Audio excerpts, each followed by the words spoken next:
दोस्तों नमस्कार, मैं हूं अक्षय और आप देख रहे हैं नेशनल संवाद। 5 राज्यों के चुनाव हो रहे हैं, जिसमें लगभग राज्यों के चुनाव समाप्त हो गए हैं। तेलंगाना और राजस्थान का चुनाव होना है।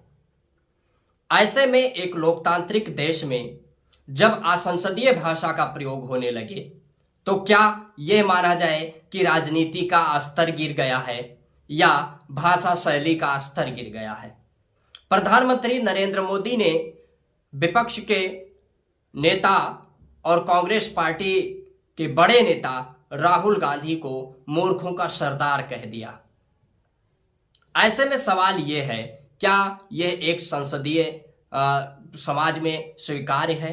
क्या यह एक लोकतांत्रिक देश में समाज में स्वीकार्य है? मुझे लगता है नहीं, क्योंकि प्रधानमंत्री नरेंद्र मोदी, गृह मंत्री अमित शाह, बीजेपी अध्यक्ष जेपी नड्डा और तमाम शब्दों का प्रयोग किए राहुल गांधी को लेकर। लोकतंत्र में विरोध, मतभेद, विरोधाभास और एक दूसरों पर आरोप प्रत्यारोप होते हैं, लेकिन एक लोकतांत्रिक भाषा में, संसदीय भाषा में, एक मर्यादित भाषा में। लेकिन जब राजनीति में इस प्रकार के शब्दों का प्रयोग होने लगे, वह भी देश के प्रधानमंत्री द्वारा, तो यह विमर्श करना जरूरी हो जाता है। इसके पीछे कारण क्या है? इसके पीछे 2 कारण हो सकते हैं। पहला, कि जब जाति के नाम पर वोट लेना था, तो प्रधानमंत्री नरेंद्र मोदी ने अपने आप को पिछड़े मां का बेटा कहा और पिछड़ों का ओबीसी का वोट लिया और अपने अंधभक्तों के बीच में छाती पीट कर, दोनों हाथ पसार कर प्रधानमंत्री नरेंद्र मोदी ने कहा कि मैं पिछड़े समाज से हूं, पिछड़े मां का बेटा हूं, और पिछड़ों का वोट लिया। लेकिन जब प्रधानमंत्री नरेंद्र मोदी से यह सवाल किया जाता है कि पिछड़ों को आपने क्या दिया, जब देश में जातियों का वोट लेना था तो जाति आधार पर राजनीति की गई, लेकिन जब जाति गिनने की बात आई, जाति आधारित जनगणना की बात आई, तो भारतीय जनता पार्टी और प्रधानमंत्री नरेंद्र मोदी बैकफुट पर आ गए। प्रधानमंत्री नरेंद्र मोदी ने वो तमाम चुनावी जुमले फेंके, चाहे 2 करोड़ प्रतिवर्ष रोजगार देने को हो, किसानों की आय 2 गुनी करनी हो, बेटी बचाओ बेटी पढ़ाओ का नारा देना हो, चाहे शिक्षा को लेकर शिक्षा का व्यवसायीकरण रोकने का लेकर हो, चाहे प्रधानमंत्री नरेंद्र मोदी ने यहां तक कि कहा कि 15-15 लाख खाते में सभी के भेजे जाएंगे, यहां तक कि पेट्रोल डीजल के दाम कम होंगे। लेकिन क्या पेट्रोल डीजल के दाम कम हुए? क्या शिक्षा का व्यवसायीकरण बंद हुआ? क्या प्रतिवर्ष रोजगार 2 करोड़ युवाओं को मिला? ये सारे जुमले साबित हुए।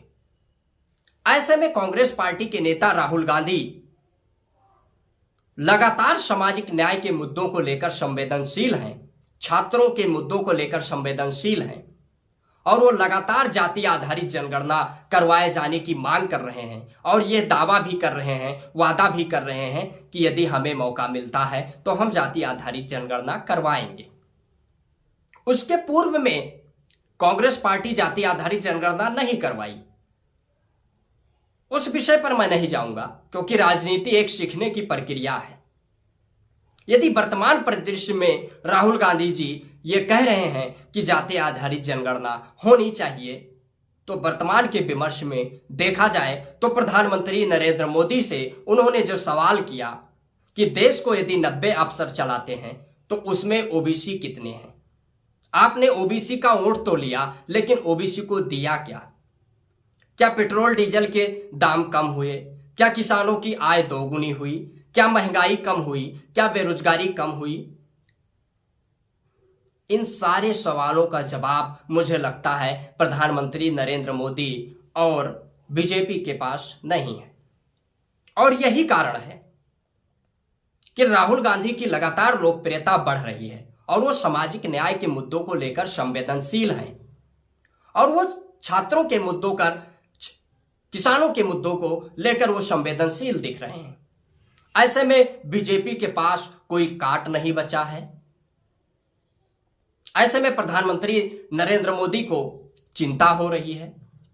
दरअसल में यही रीजन है कि चुनावी हार के डर से प्रधानमंत्री नरेंद्र मोदी को यह आभास हो गया है कि भारतीय जनता पार्टी चुनाव हार रही है और हार के डर से उनकी भाषा शैली बिगड़ती जा रही है।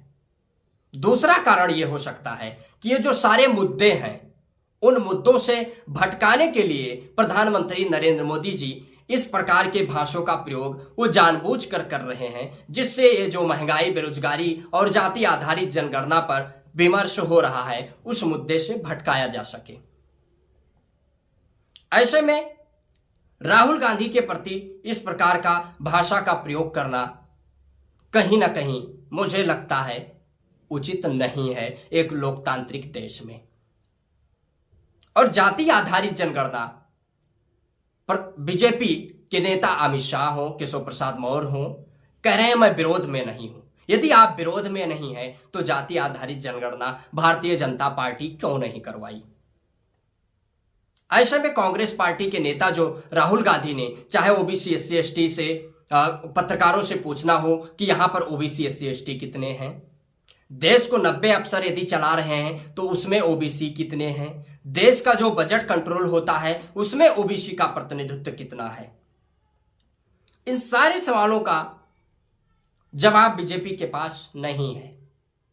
क्योंकि पिछड़ों की हकमारी हुई, बहुजन समाज की ओबीसी एससी एसटी की हकमारी हुई, उसका जवाब बीजेपी के पास नहीं है। और इन सारे मुद्दों को लेकर राहुल गांधी संवेदनशील हैं। और यही कारण है कि बीजेपी के बड़े नेता, यहां तक कि प्रधानमंत्री, गृह मंत्री, बीजेपी अध्यक्ष तमाम उन भाषाओं का प्रयोग कर रहे हैं जो एक लोकतांत्रिक देश में उचित नहीं है। इस विषय पर आप लोगों की क्या प्रतिक्रिया है? आप अपनी प्रतिक्रिया कमेंट बॉक्स के माध्यम से अवश्य दीजिए। यदि वीडियो को यूट्यूब चैनल पर देख रहे हैं तो चैनल को सब्सक्राइब करें। यदि वीडियो को फेसबुक पेज पर देख रहे हैं तो पेज को फॉलो करें। देखते रहें नेशनल संवाद। तब तक के लिए जय हिंद।